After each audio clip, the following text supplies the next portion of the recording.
Hello, everyone, and welcome to this week's episode of Ask the Expert. And this is kind of a special episode because this is the last episode of season 1.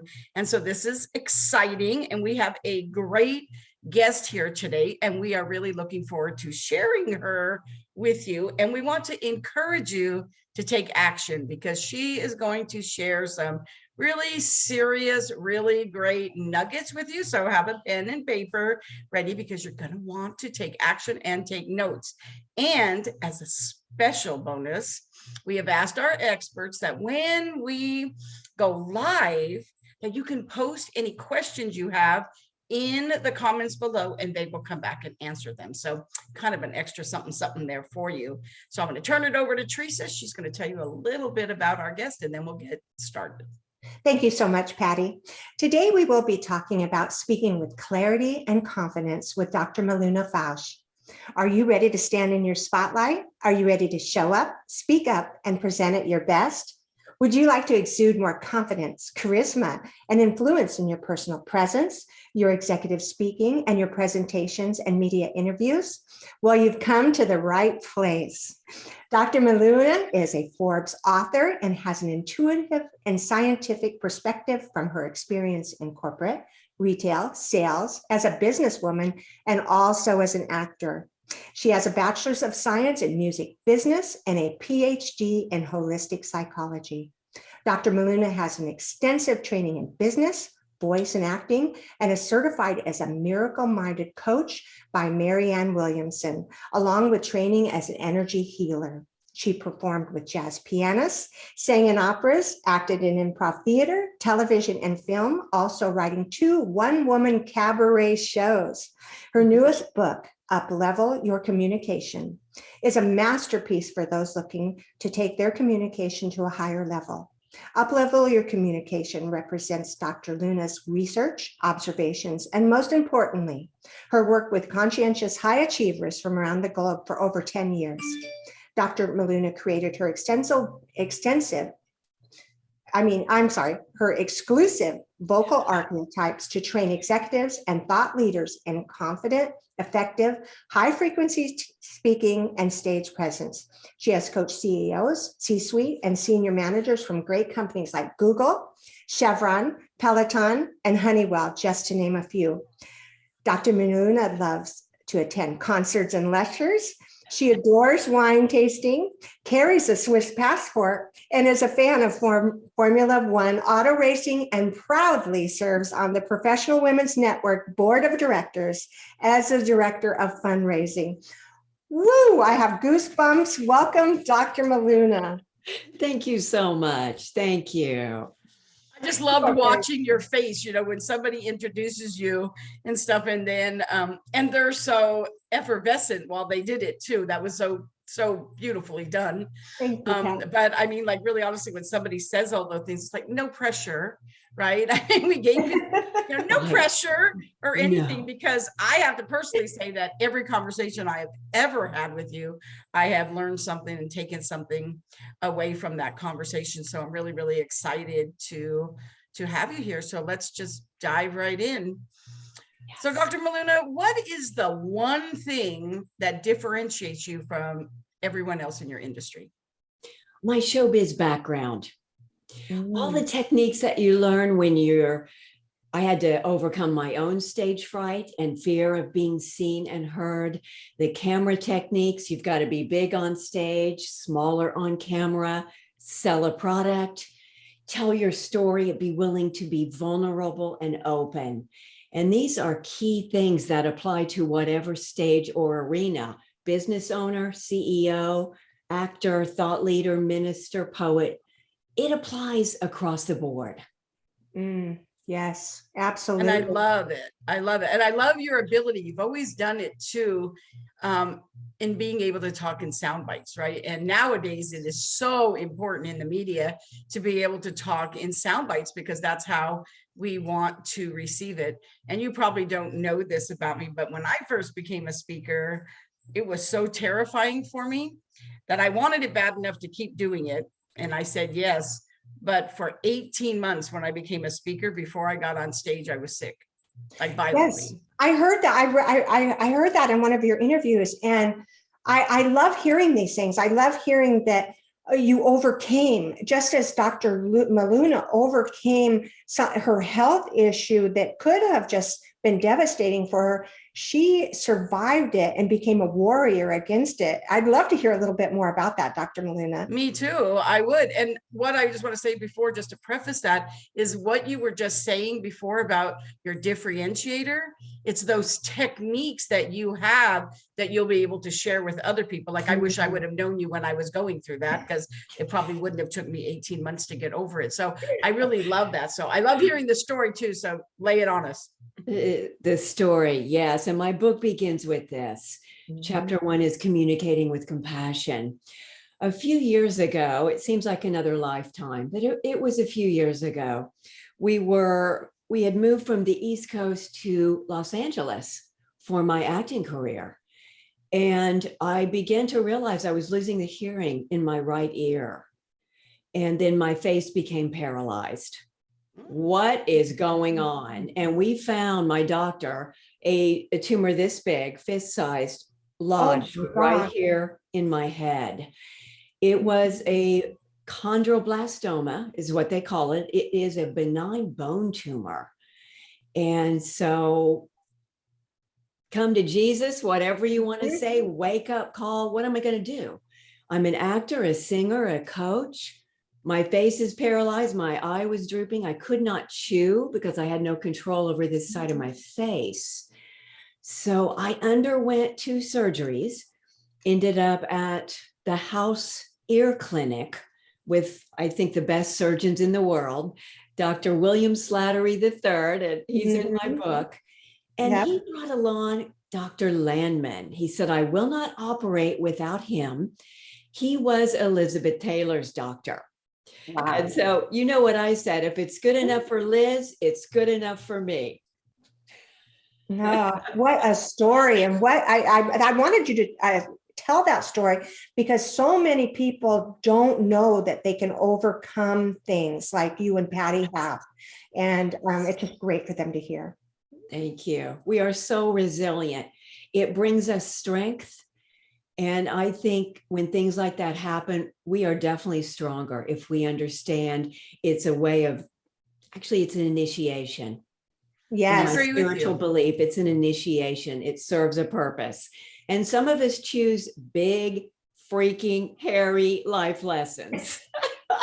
Well, I think also too, I would say that a lot of times what happens is when you have mentors, coaches, you see speakers on stage, I think people look and think, oh, we've never had to overcome everything. Oh, it was so easy for you. Oh, I wish I could do that, but I'm just not a speaker, or I couldn't do that.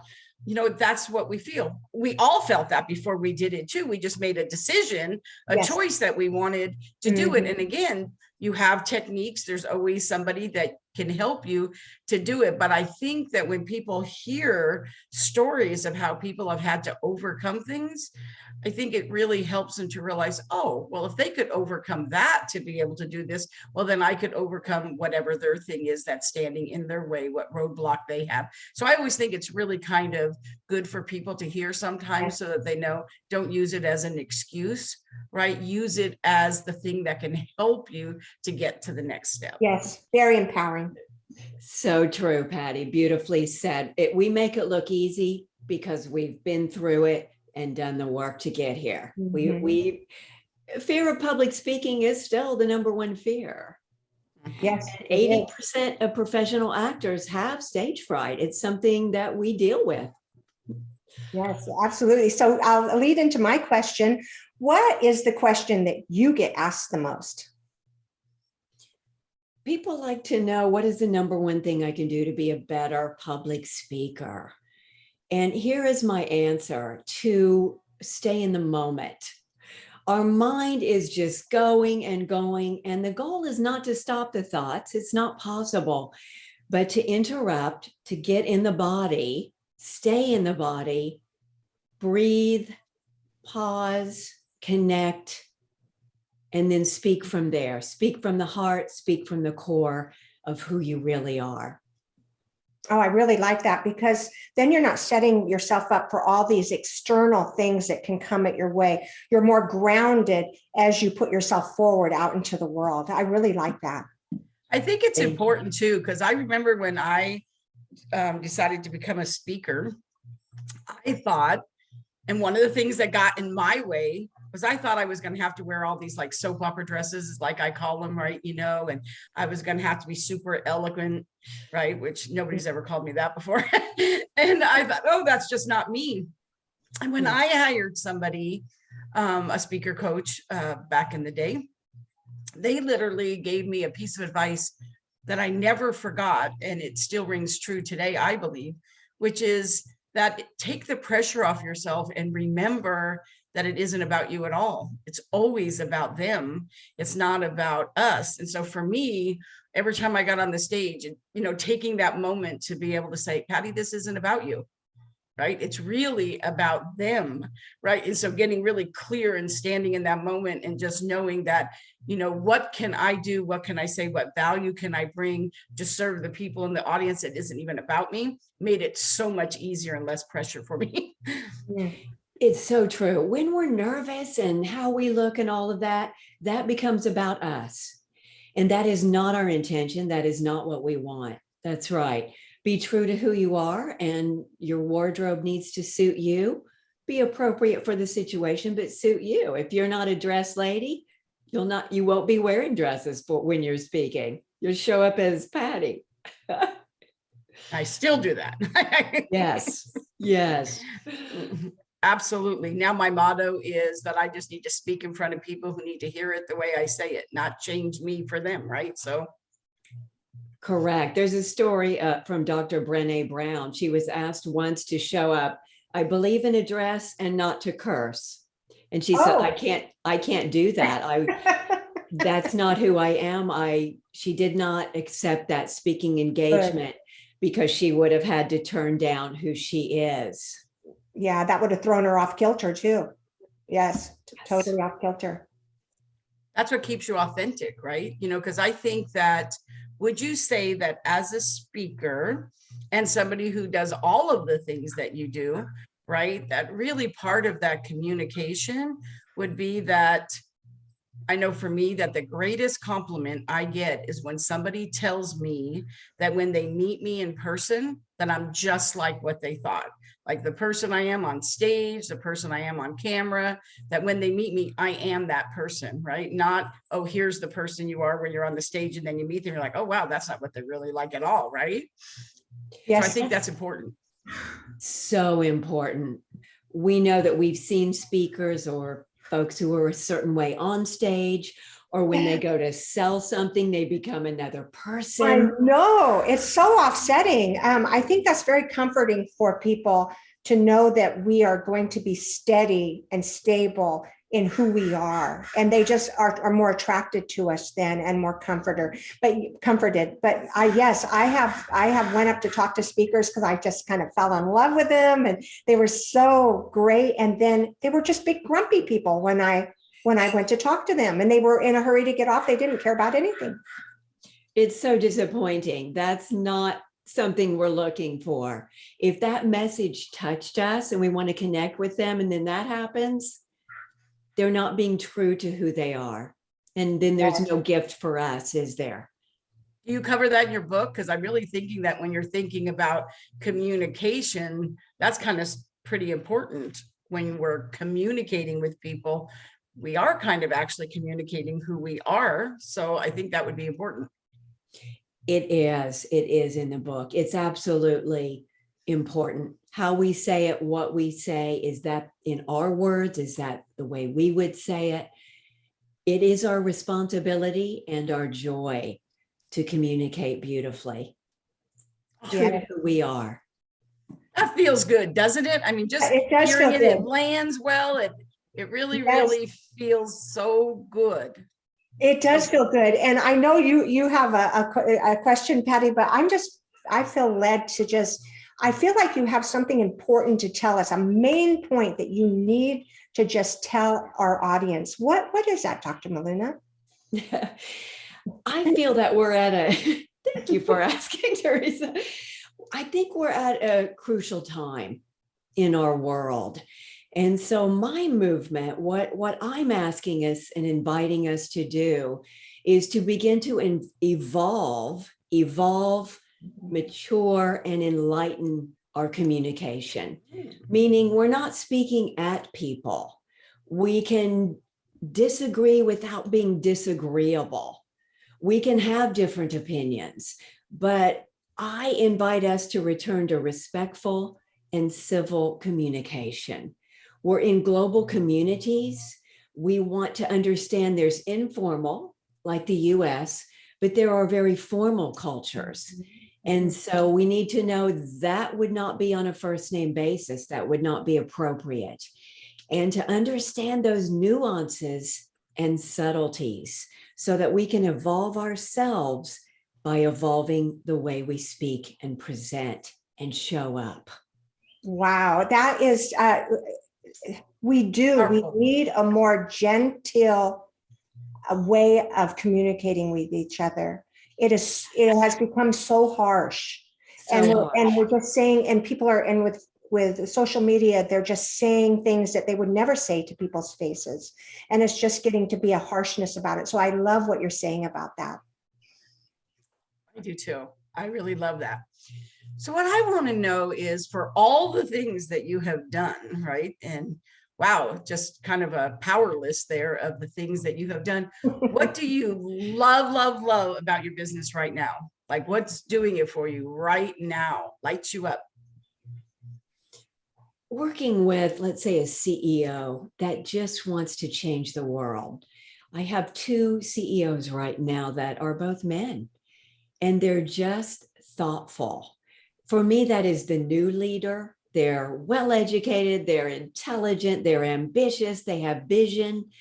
They're building a different company because they're also willing to show that vulnerability, the humility, get coaching, yes, because they are the voice and the brand of the company. So now they're showing up on stock exchange videos to their teams and their employees around the world. It's just a joy to suggest things. My superpower is I suggest 3 ways to say that with more beauty, clarity, compassion, and then inviting them to say it in their words. Which feels the best to you? And hearing the difference. For me, I can hear it and see it, and so can they. And that's such a joy because I've transformed that CEO, which means the entire company will now be impacted. I love that, because I really like listening and learning from transformational leaders versus somebody who just wants to give me information. I feel like, Google's in the information business. I want to learn from somebody who's in the transformation business, right? And so I think that is so important. So I love that. Yes. It's all about getting to a next higher level every day, a little bit higher. Transformation is the key. It's amazing. So, Dr. Miluna, introducing you to collaboration partners or people that can move the needle, either by Patty and myself or by our viewers. What is that type of person that we can introduce you to that could move that needle for you? Thank you. It's the CEO of a company. It's a member of the key leadership team, or even better, the entire leadership team that I could work with. It's a thought leader. It's a business owner. It's the person who's a good speaker, but they're ready to fine tune, ready to polish, ready to up level, ready to talk. I say talk like the boss. If you're the boss, you need to talk like the boss. We have an expectation. So it's speaking at the level of your education, the level of your intelligence, your vision, your movement, and understanding the value you're bringing by speaking that so that we can hear it.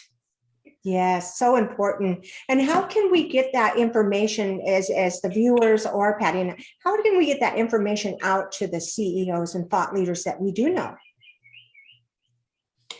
I think a warm introduction is wonderful via email. Certainly my book, shameless, yes, Uplevel Your Communication. Yes. My website. But I believe, as Patty and both of you would say, it's the warm connections. So if someone is saying, oh, I know that person, and they've said they want to change, they want to improve their communication up level, then an introduction would just be a gift and a wonderful thing. That's awesome. I love it when people explain to us what we should listen for. You know, a lot of times you'll say to somebody, oh, who would you like me to introduce you to? Right. And they'll kind of tell us a few things, but then it's kind of hard to make the connections sometimes because you can't see where it connects, right? When somebody can say to me, like, not just say, oh, the CEOs of companies. I mean, like, what would we say? I mean, somebody who's a CEO of a company say, oh, I want you to meet somebody that I think would be really great. You know, like, you have to have some context around that. So when somebody says to me, I want to meet a CEO of a company, and when you hear them say, right, because now when you're making the connection, you can actually say, oh, you know, we were talking and you had mentioned this, and she's an expert at this, right? It's just such an easier introduction. So I love that you actually told us what to listen for, because I think that is really key. And then I just want to say that while you were describing that CEO and saying about being appropriate to what your business is, in my mind, you know how things pop in our mind and we really can't control that, right? In my mind, I was thinking, oh, so note to Patty, do not introduce her to somebody that refers to themselves as a boss babe. Certain, yes, we could, that's a whole nother show, isn't it? Yes. But absolutely. So Miluna, what would you say is the social media platform that you are the most active on, and where would you like our audience to connect with you? LinkedIn, followed by Facebook. I could see where LinkedIn would be good for you. Yes. Yes, the profession, still the professiontal platform, I believe. Perfect. I'd so I'm going to add this bonus question in there that I want to say. What is it? So this, my bonus question is this, would be, what is the question we didn't ask you that you wish we did? That's juicy. Oh, Patty. Now I've got to pause and ponder for a moment. I'm not sure I can answer that. I think perhaps what is the thing I'm most proud of right now? Oh, I love that question. That's a that's a question we would have asked, right? You know. And so it's my book. It took 2 years to write it. It was scheduled for 1 year after I paid the Forbes team, but right in the middle of COVID and quarantine. And yes, there were paper shortages, not just toilet paper shortages, folks. I thought of that. So it was easier than I thought. It was harder than I thought. And when you write a book, it challenges you. Do I really know this material? And now I need to say it in a way so that folks can read it, apply it, their life is changed. And only 3% of the population actually writes, finishes, and publishes a book. Absolutely. And where can they get that book? At their favorite bookstore. It should literally be available anywhere.